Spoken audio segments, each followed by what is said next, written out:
Hello guys, ചെമ്പനീർ പൂവിൻ്റെ ഇന്നത്തെ episode റിവ്യൂയിലേക്ക് സ്വാഗതം. ഈ റിവ്യൂ ഇഷ്ടപ്പെടുകയാണെങ്കിൽ ഒന്ന് ലൈക്ക് ചെയ്ത് സബ്സ്ക്രൈബ് ചെയ്ത് സപ്പോർട്ട് ചെയ്യണേ. സച്ചി നിരപരാധിയാണെന്നുള്ള വീഡിയോ ടി വിയിലിട്ട് കാണിക്കുകയാണ് സുധി. അന്നേരം അത് കാണുമ്പോൾ തന്നെ സച്ചി പറയുന്നുണ്ട് അതിനകത്ത്, ഞാൻ സച്ചി, എന്നെ എല്ലാവർക്കും അറിയാമല്ലോ, കഴിഞ്ഞ ദിവസം ഇങ്ങനെ കുടിച്ചിട്ട് വണ്ടി ഓടിച്ചെന്ന് പറഞ്ഞൊരു വൈറലായ വീഡിയോയിലെ ആളാണ് ഞാൻ.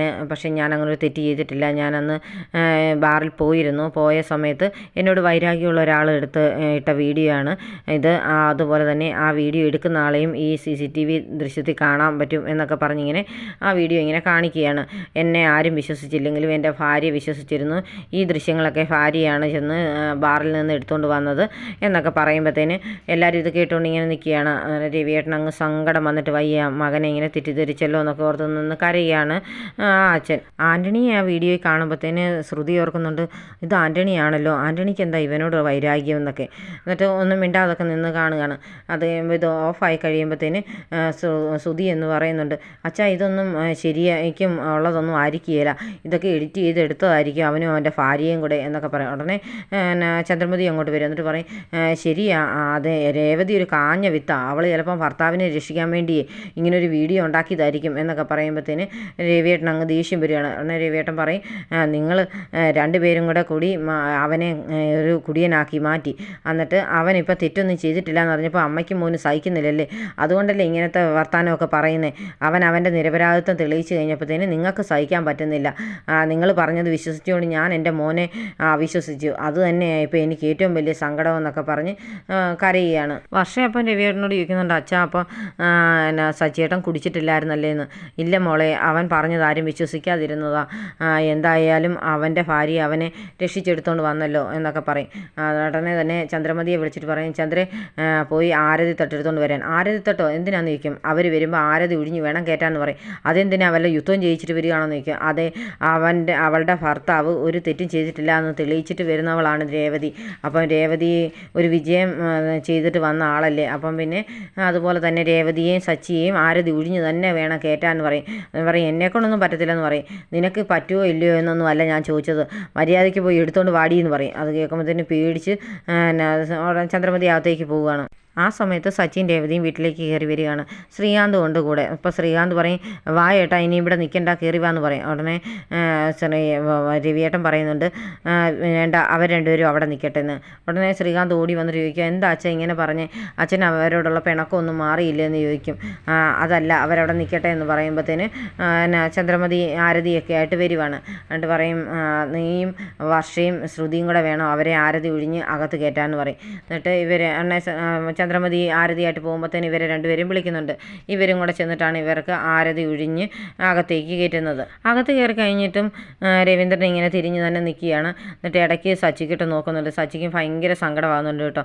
സച്ചി ഇങ്ങനെ സങ്കടപ്പെട്ട് അച്ഛൻ്റെ അടുത്തേക്ക് വരും. അന്നേരം രവീന്ദ്രൻ സച്ചിയുടെ തോളയിൽ ഇങ്ങനെ കൈ പിടിച്ചിട്ട് മോനെ എന്ന് പറഞ്ഞ് കെട്ടിപ്പിടിച്ചങ്ങ് കരയുകയാണ്. ഇവർക്ക് രണ്ടുപേർക്ക് സങ്കടം സഹിക്കാൻ പറ്റുന്നില്ല കേട്ടോ. അന്നേരം ഇവർ രണ്ടുപേരും കെട്ടിപ്പിടിച്ച് കരയുന്ന കാണുമ്പോഴത്തേന് രേവതിക്കും അതുപോലെ തന്നെ വർഷയ്ക്കും ശ്രീകാന്തിനും ഒക്കെ ഭയങ്കര സങ്കടമാകും. ചന്ദ്രമതിക്കും അവർക്കാർക്കൊന്നും അത്ര സങ്കടമൊന്നും വരുന്നില്ല. എന്നിട്ട് രവീന്ദ്രൻ ചോദിക്കുന്നുണ്ട്, മോനെ നിനക്ക് ഒരുപാട് സങ്കടമായല്ലോ, നീ എന്നോട് പറഞ്ഞപ്പോൾ ഒന്നും ഞാനത് വിശ്വസിക്കാതിരുന്നു, എൻ്റെ തെറ്റായിപ്പോയി എന്നൊക്കെ പറയും.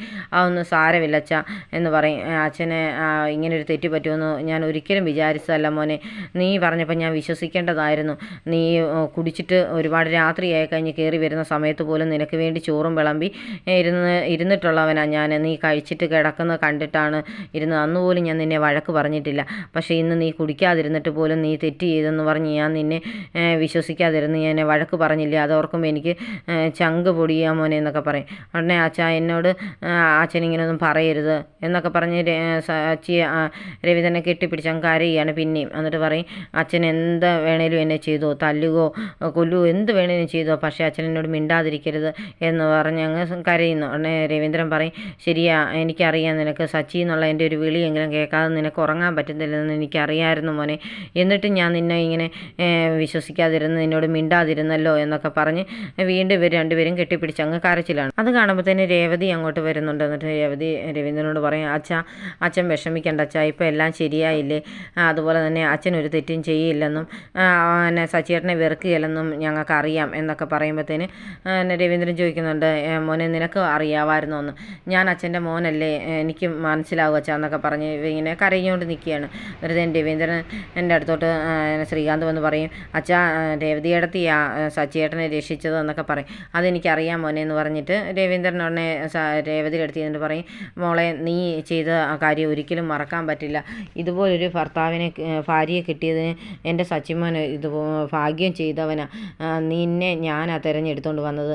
നിങ്ങൾ കണ്ടുപിടിച്ച മരുമോളെന്ന് പറഞ്ഞ് എല്ലാവരും എന്നെ കുറ്റപ്പെടുത്താറുണ്ട്. പക്ഷേ എനിക്കിപ്പോൾ മനസ്സിലായി, ഞാൻ കണ്ടുപിടിച്ച മരുമോൾ തന്നെയാണ് നീ. അതെൻ്റെ ഒരു ഭാഗ്യവും സന്തോഷവുമാണ്. ഇത്രയും വലിയൊരു ഭാഗ്യം ഞാൻ ചെയ്തല്ലോ എന്ന് ഓർത്തിട്ടാണ് എനിക്കിപ്പോൾ സന്തോഷം എന്നൊക്കെ പറയും.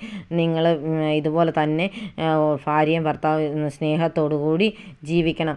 അവന് വേണ്ടി നീയും നിനക്ക് വേണ്ടി അവനും ഒരുപാട് കഷ്ടപ്പെടുന്നുണ്ട്. ആ ഒരു ഐക്യം നിങ്ങൾക്ക് ജീവിതകാലം മുഴുവൻ വേണം എന്നൊക്കെ പറഞ്ഞിട്ടാണ് രവീന്ദ്രനകത്തേക്ക് പോകുന്നത്. അച്ഛനകത്തേക്ക് പോയി കഴിയുമ്പോഴത്തേന് രേവതി നേരെ ചന്ദ്രമതിയുടെ മുമ്പിലോട്ട് ചെല്ലും. എന്നിട്ട് പറയും, എല്ലാവരും കൂടി എൻ്റെ ഭർത്താവിനെ ഒരുപാട് ഉപദ്രവിക്കുകയും പറയുകയും ചെയ്തു. ഇനി അങ്ങനെ പറ്റത്തില്ല. കാരണം അദ്ദേഹം ഒരു തെറ്റും ചെയ്തിട്ടില്ല എന്നുള്ള കാര്യം ഞാൻ തെളിയിച്ച് എൻ്റെ ഭർത്താവിനെയും കൊണ്ടാണ് വന്നിരിക്കുന്നത്. അതുകൊണ്ട് ഞങ്ങൾക്കെതിരെ ഒരു വാക്ക് പോലും ഇനി ഇവിടെ ആരും പറഞ്ഞേക്കരുതെന്നൊക്കെ പറയും. അദ്ദേഹം ഒരു മുഴുക്കുടിയനൊന്നും അല്ലല്ലോ എന്നൊക്കെ പറഞ്ഞ് ദേഷ്യപ്പെടുകയാണ്. അത് കേൾക്കുമ്പോഴത്തേന് ചന്ദ്രമതി അങ്ങ് വല്ലാതാകും കേട്ടോ. അന്നേരം വർഷയ്ക്ക് അങ്ങ് ഇഷ്ടപ്പെടും ഇതൊക്കെ കേൾക്കുമ്പോഴത്തേന്. പിന്നെ ശ്രുതിയുടെ മുമ്പിലോട്ട് ചെല്ലുന്നുണ്ട്. എന്നിട്ട് പറയും, നീ എന്തൊക്കെയാണ് എൻ്റെ ഭർത്താവിനെക്കുറിച്ചും എന്നെക്കുറിച്ചും പറഞ്ഞത്? എൻ്റെ ഭർത്താവ് കുടിച്ചു നടക്കുന്നതിന് കാരണക്കാരി ഞാനാണെന്നും എൻ്റെ സ്വഭാവം ശരിയല്ലാത്തത് കൊണ്ടാണ് എൻ്റെ ഭർത്താവ് കുടിക്കുന്നതെന്ന് വരെ നീ പറഞ്ഞില്ലെന്ന് ചോദിക്കും. ഇതൊക്കെ പറയാനായിട്ട് എൻ്റെ ഭർത്താവ് ഒരു തെറ്റും ചെയ്തിട്ടില്ല. ഇനി മേലിൽ ഞങ്ങളെക്കുറിച്ച് എന്തെങ്കിലും പറയുമ്പോൾ നീ 3 പ്രാവശ്യം ഒന്ന് ആലോചിച്ചേക്കണം എന്നൊക്കെ പറഞ്ഞ് ദേഷ്യപ്പെടുകയാണ്. അത് കേൾക്കുമ്പോഴത്തേന് ചന്ദ്രമതിക്ക് അങ്ങ് ഇഷ്ടപ്പെടത്തില്ല കേട്ടോ. ചന്ദ്രമതി നേരെ ചെന്നിട്ട് ചോദിക്കുന്നുണ്ട്, നീ എന്തിനാണ് ഇവളുടെ നേരെ ചാടുന്നത്? നിൻ്റെ ഭർത്താവ് ഇപ്പോൾ ഒന്ന് കുടിച്ചില്ല എന്നുള്ളത് പറഞ്ഞത് ശരിയായിരിക്കും, പക്ഷേ അവനൊരു മുഴുക്കുടിയൻ തന്നെയല്ലേ. അവൻ ഇന്ന് കുടിച്ചില്ലെങ്കിൽ പിന്നീടാണേലും കുടിക്കുമല്ലോ എന്നൊക്കെ പറയുമ്പോഴത്തേന് സച്ചി ഇത് കേട്ടോണ്ടൊക്കെ നിൽക്കുകയാണ്. അന്നേരം കഴിയുമ്പോഴത്തേനും ഉടനെ തന്നെ ശ്രുതിയും വിളിച്ചുകൊണ്ട് ശ്രുതിയും കൂടെ വിളിച്ചാണ് പോകുന്നത് ചന്ദ്രമതി അകത്തേക്ക്. അന്നേരം വർഷ വന്ന് രേവതിയോട് ചോദിക്കുന്നുണ്ട്, ചേച്ചി ഒരുപാട് മനസ്സ് വിഷമിപ്പിച്ചായിരുന്നല്ലേ എന്നൊക്കെ ചോദിക്കും. ഈ കാര്യത്തിന് നിരപരാധിത്വം തെളിയുന്നത് വരെ എന്ന് ചോദിക്കുമ്പോഴത്തേന് രേവതി പറയും, അങ്ങനെയൊന്നും ഇല്ലയെന്ന്.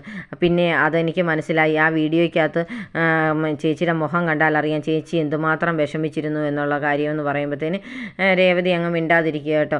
അന്നേരം സച്ചി അത് കേട്ടോണ്ട് ഇങ്ങനെ അങ്ങോട്ട് നോക്കുകയാണ്. ഇവർ രണ്ടുപേരുടെയും മുഖം ഇങ്ങനെ സങ്കടപ്പെട്ട് നിൽക്കുന്നത് കാണിച്ചുകൊണ്ടാണ് ഇന്നത്തെ എപ്പിസോഡ് അവസാനിക്കുന്നത്.